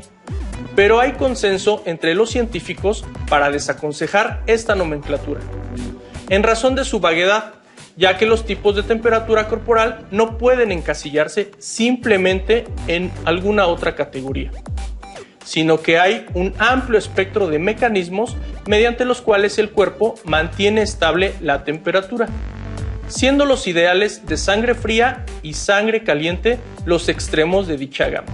Entonces, cuando nos enfermamos de fiebre es porque se sube la temperatura y rebasa los límites. Correcto. Aunque la fiebre en sí no es una enfermedad, es más una respuesta o señal del cuerpo que está tratando de combatir una enfermedad o infección, por ejemplo, una infección en el estómago o en las vías respiratorias. Es por ello que nuestro cuerpo eleva nuestra temperatura, avisándonos de un posible virus o infección. Uno de los parámetros importantes para los médicos es revisar si superamos los límites establecidos para la temperatura y detectar la enfermedad. Eso sí que es bastante interesante. Si eso pasa al elevarse la temperatura, entonces, ¿qué pasa en el momento en que la temperatura de nuestro cuerpo desciende? Gran pregunta. Al descender la temperatura del cuerpo se le denomina hipotermia y este es un proceso que afecta la funcionalidad de todos nuestros órganos. Entre los más importantes que afecta son los pulmones y el corazón. Igual afecta a nuestro sistema nervioso central, que no solo se encarga de percibir y responder a lo que sucede a nuestro alrededor, lo que conocemos como reflejos. También es el encargado de enviar y recibir mensajes entre el cerebro y el resto de nuestro cuerpo. Interesante, maestro. ¿Y qué nos puede decir de la temperatura al realizar alguna actividad física? Porque, como sabemos, al realizar mucho movimiento se genera energía térmica que nos afecta directamente al proceso de homeotermia. Como ya sabemos, el cuerpo intenta mantener de manera constante el valor de su temperatura, pero cambia al realizar alguna actividad física como correr o hacer algunas sentadillas. Vamos, acompáñame, Enrique. ¿Podrás trotar en tu lugar por un momento? Sí, claro. En nuestro interior la sangre comienza a irrigarse, por lo que los vasos sanguíneos se dilatan, enviando energía calorífica a nuestro exterior por medio del proceso de radiación. Es decir, la transmisión de esa energía generada por las células al resto de nuestro cuerpo. Por esta razón, podríamos pensar que el cuerpo eleva su temperatura, pero no es así. Al realizar cualquier actividad física, comenzamos a sudar, contrarrestando ese aumento de energía térmica en el cuerpo. Enrique, puedes detenerte. ¡Ay, no! ¡Qué calor! ¿O hacía más frío o subió mi temperatura? En efecto, ha cambiado tu energía térmica. Para comprenderlo mejor, realizaremos el siguiente experimento. Necesitaremos los siguientes materiales: una botella limpia y vacía con tapa, una hielera o un recipiente lleno de hielos. La botella está vacía a simple vista, pues no se percibe nada en su interior. Sin embargo, sabemos que tiene aire. Cerraremos bien la botella con su tapa rosca para evitar que algo entre a ella. Observemos a detalle la forma que tiene. Antes de meterla en la hielera o con el recipiente con hielo, colocaremos la botella dentro del recipiente con hielo, esperaremos un momento y observaremos si la botella tiene algún cambio al sacarla. Vamos a observar.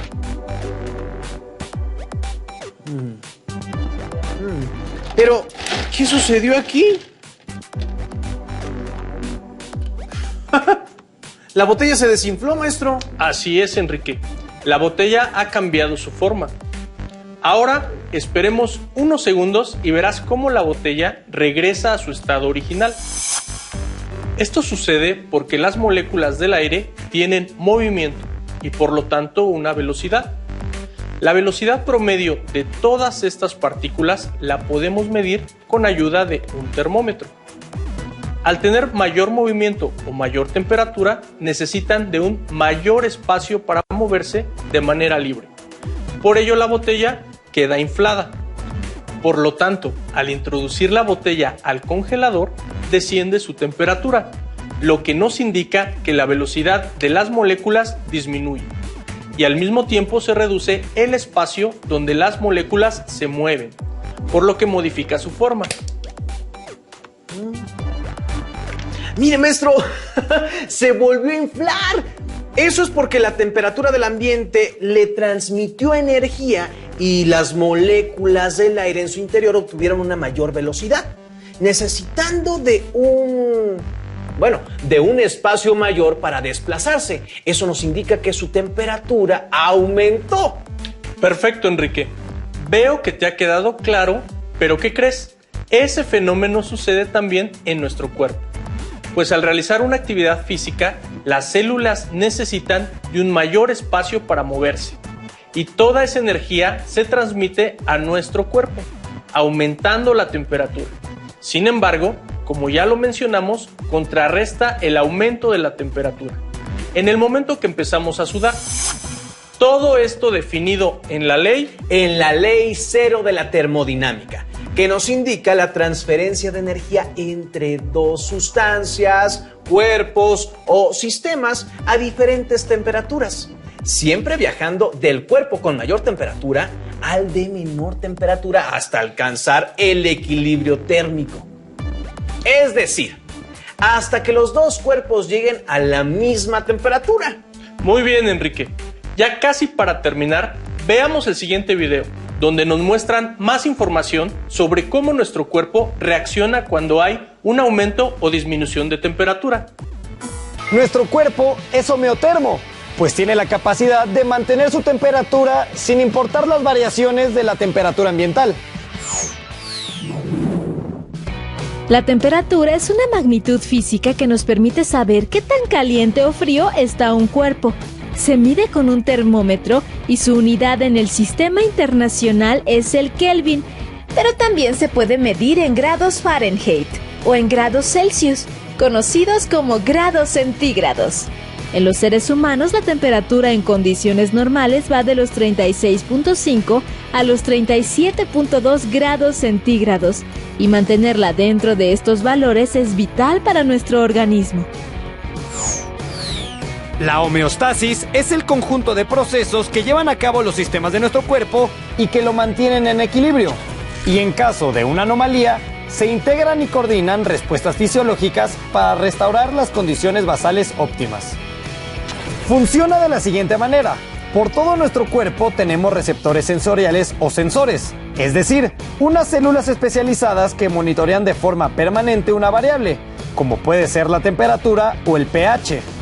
Cuando un estímulo provoca una alteración, a través del sistema nervioso, los sensores envían un mensaje al centro de control, es decir, el cerebro, el cual coordina e integra los mecanismos de respuesta y envía el mensaje al efector, es decir, al órgano que realiza la respuesta.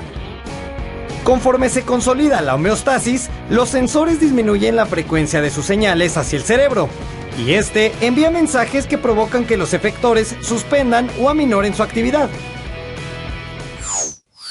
En el caso del control de la temperatura, los receptores térmicos son los que detectan las variaciones de calor y frío al interior y exterior del organismo. Existen receptores cutáneos que se ubican en la superficie de la piel y responden principalmente a las variaciones ambientales de temperatura.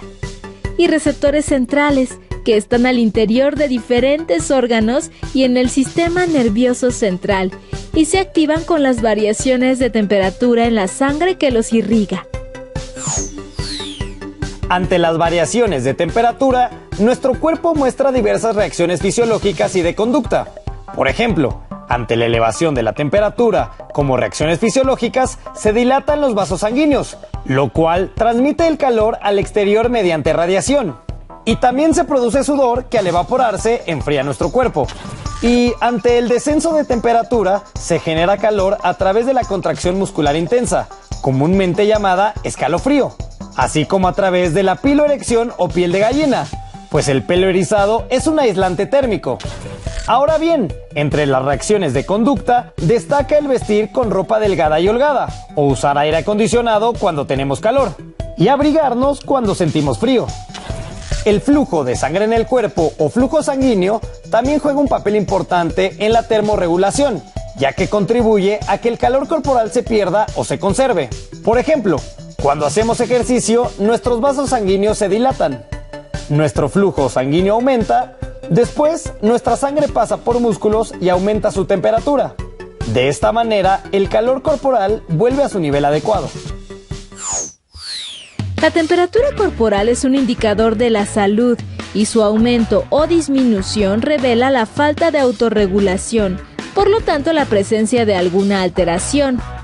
La fiebre es una respuesta fisiológica que activa el sistema inmunitario y sus mecanismos de defensa ante organismos patógenos. Cuando la presentamos, nuestra temperatura corporal se eleva más allá de los 37.5 grados centígrados. La hipertermia o acumulación de calor en el organismo es el resultado de un golpe de calor, el cual se produce tras nuestra exposición prolongada a elevadas temperaturas ambientales. Y la hipotermia es la disminución de la temperatura corporal por debajo de los 35 grados centígrados. Puede ocasionarse por el descenso de la temperatura ambiental, por la inmersión en agua fría o por la exposición a corrientes de aire frío. Siempre debemos de tener un termómetro en casa, ya que nos ayuda a conocer nuestra temperatura corporal. Y de esta manera nos ayuda a prevenir condiciones de malestar y a tomar decisiones apropiadas para el cuidado de nuestra salud. Veo que quedó muy claro. Ahora debemos resaltar que el cuerpo humano no tiene calor, sino temperatura. Y es muy importante detectar si aumenta, pues es señal de que hay un virus o infección en nuestro cuerpo. De esa forma se pueden prevenir enfermedades graves. También detectar si disminuye, pues nos puede perjudicar los órganos vitales. Sobre todo afecta reacciones, respuestas o reflejos a las diversas situaciones que nos presenta el exterior. Es decir, afecta al sistema nervioso central. No olviden que el frío no existe, pues es la ausencia de calor o la temperatura baja. Es decir, pérdida de energía térmica. Para terminar, les invitamos a que se reúnan con su familia y comenten sobre cómo los conceptos de física, temperatura y calor se usan en el lenguaje común al hablar del funcionamiento de nuestro cuerpo. Además, si desean profundizar en el tema o resolver dudas, revisen su libro de texto o recurran a fuentes de información confiables. Maestro Cosme, le agradecemos su participación en esta sesión y a todas y todos los estudiantes que nos acompañaron, les invitamos a que sigan los contenidos de Aprende en Casa 2. ¡Hasta luego! Primer nivel. Lección 47. Temas. Hoy vamos a aprender a preguntar cuántas cosas hay de algo y a preguntar y a hablar sobre diferentes lugares de la escuela. Por ejemplo, restroom, baño, lab, laboratorio, library, biblioteca, office, oficina, classroom, salón de clase, principal, director, classmate, compañero de clase, how many, cuántos, cuántas, how much, cuánto, cuánta. Someplace, somewhere, there is a man, a simple man, working, teaching, searching, loving. But there are times and there are places. This man is the protagonist of danger, emotion, mystery, and action. He always lives an adventure. His name is Dizzy D, the Collector.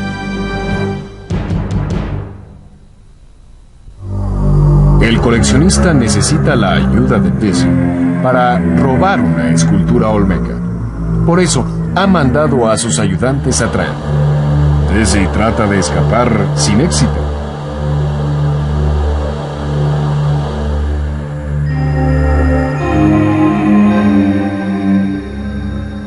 Turn right!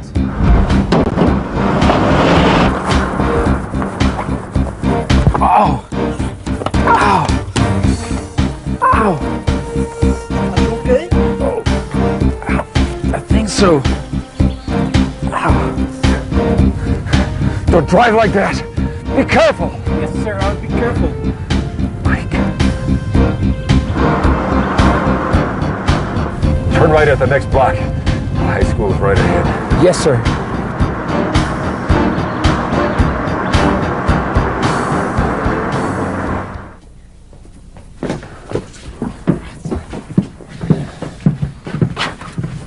on, Dean.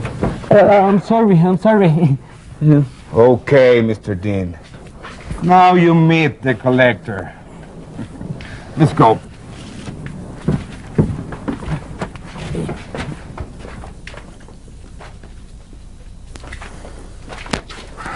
How much time did it take us to get here?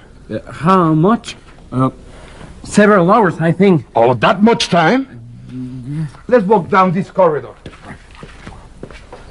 Arthur, where is the office?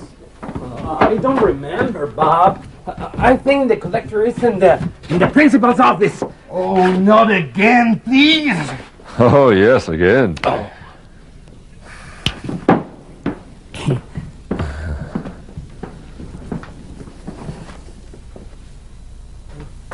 Oh, it's here. I think it's here, Bob. Come on, Bob. Neil, look. This is Bob. Here.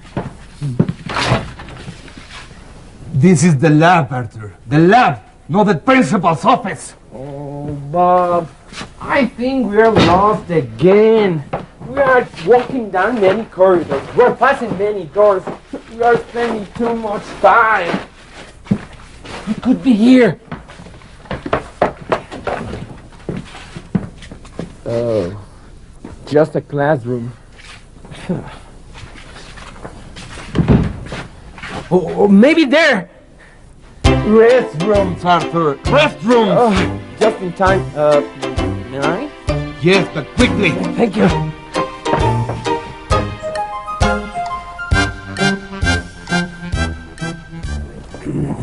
Principal's office.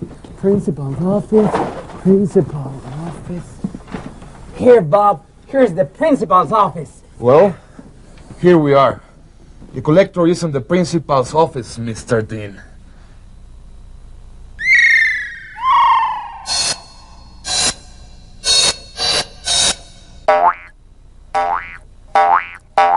Look out!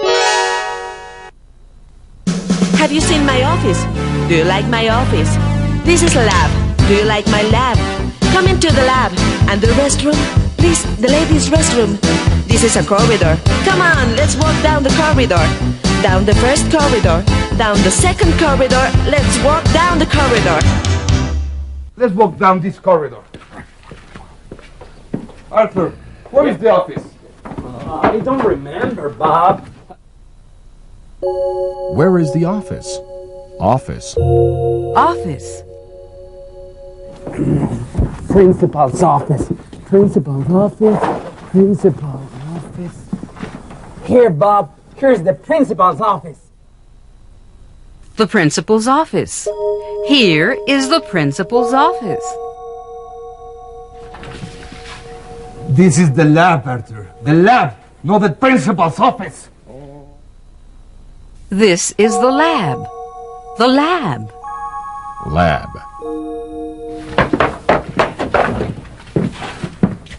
Oh, just a classroom. A classroom. A classroom. Oh, maybe there. Restrooms, Arthur. Restrooms. Oh, just in time. May I? Restroom. Restroom. The women's restroom. The men's restroom. Where is the corridor? Here is the corridor. Where is the classroom? Here is the classroom. Is there an office? Yes, there is an office. And the lab? This is the lab. And this is the restroom.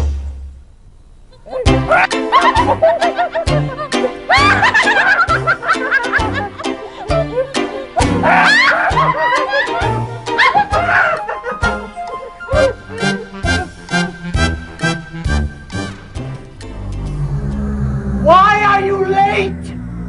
Why so long? We have a few problems. Sit down, Mr. Dean. That's very nice. Oh, Ralph! It's from Paris! Well, now you will help me, Mr. Dean.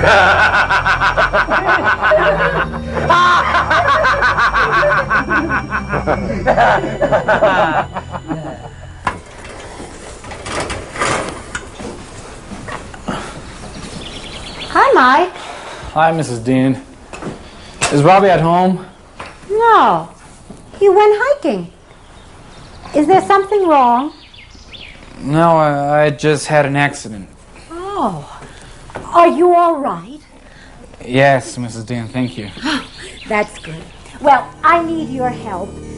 Mike, how many apples are there? Oh, there are 1, 2, 3, 4, 5, 6. 6 apples. Good. And how many packages of meat are there? 1, 2. And how much sugar do you buy? About 2 kilos. Mrs. Dean, where's Mr. Dean? I don't know. He was going to help me with my homework. And he was going to go to the market with me. I think I'll call the university. No, don't worry. I'll go in and look for him at the university if you want. I'll call you later. Okay. Okay? Thank you, Mike. Thank you. Be careful. Thanks, Mrs. Dean.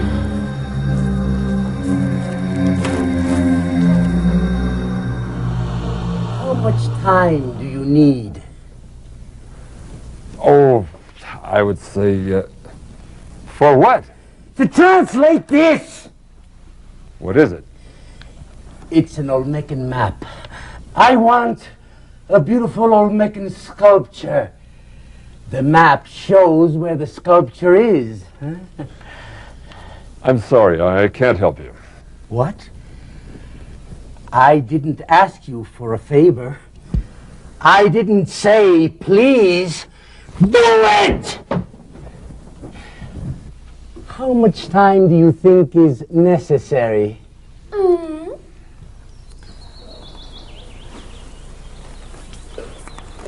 Hello? Who is this? Is that you, Mike? Yes, Mrs. Dean. Did you find Dizzy, Mike? No, Mrs. Dean. I looked everywhere. I went to the library, I looked in the corridors, and I talked to Dr. Jones, the principal. Mr. Dean is not at the university. That's strange. I looked in the classrooms, in his office, and even in the restrooms. Well, I guess I'll wait here for him. Would you like to come and have supper with us? Yes, of course. Okay, I'll wait for you here. Bye. Thank you, Mrs. Dean. Bye. I won't discuss it. I've been very nice to you, Mr. Dean, but I can be a very bad person. Do you understand? Yes, I understand.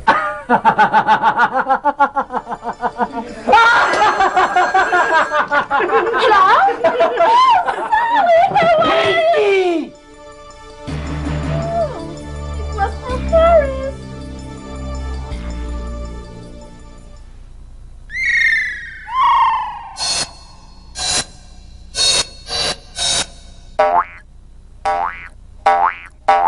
Look out! How much time do you think is necessary? How much time? How much? How much? Mike, how many apples are there? How many apples? How many? How many packages of meat are there? 1, 2. How many packages? How many? How much sugar do you buy? About 2 kilos. How much sugar? How much? You just tell me what you need. How much love do you need? Much time do you need? How much sugar? How much water? How much money? I'll give you anything you need. How many bites would you like? How many dresses? How many jewels? How many? Just tell me how many things you want. I went to the library and I looked in the corridors. And I talked with Dr. Jones, the principal. No. Yeah.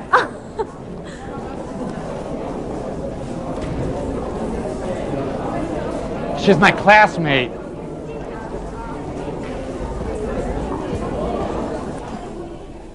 She is my classmate. How many libraries are in your town? How many classrooms? And how many classmates do you have? How many buildings are in your town? How many offices are in a building? How many? How many? You will decipher it and fill in the missing parts. This map will take me to the sculpture.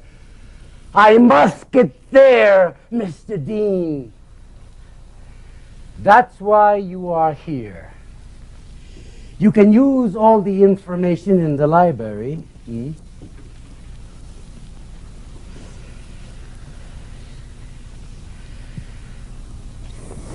No, I won't do it. Oh, You will change your mind, Mr. Dean, I'm sure. Take him to the room. The room? What room? Let's do it, Pinky. Okay.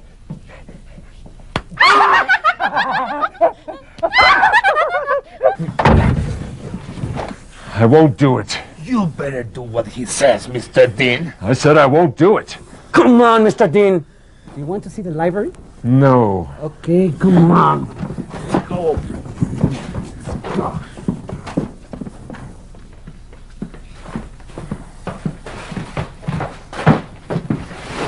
You will stay here, Mr. Dean. Come on, Dean. Good night, sir. Thanks a lot.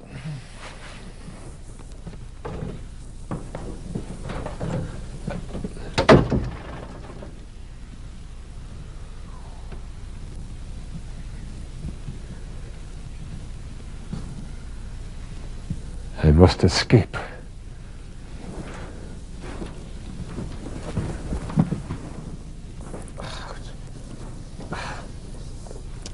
Bring some chairs, Arthur.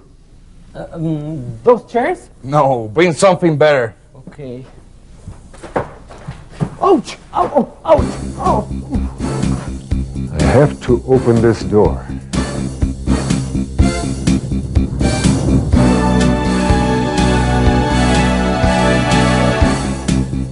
But how?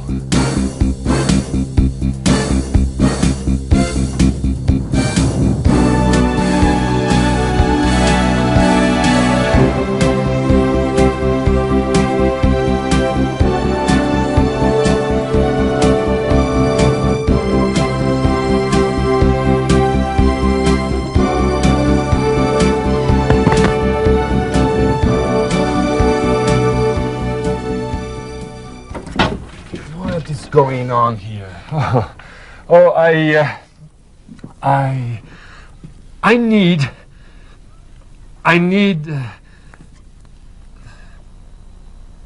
Help, Dizzy. Ayuda a Dizzy. ¿Qué puede decir? ¿Qué dijo? ¿Dijo restroom? I need a restroom. To be continued.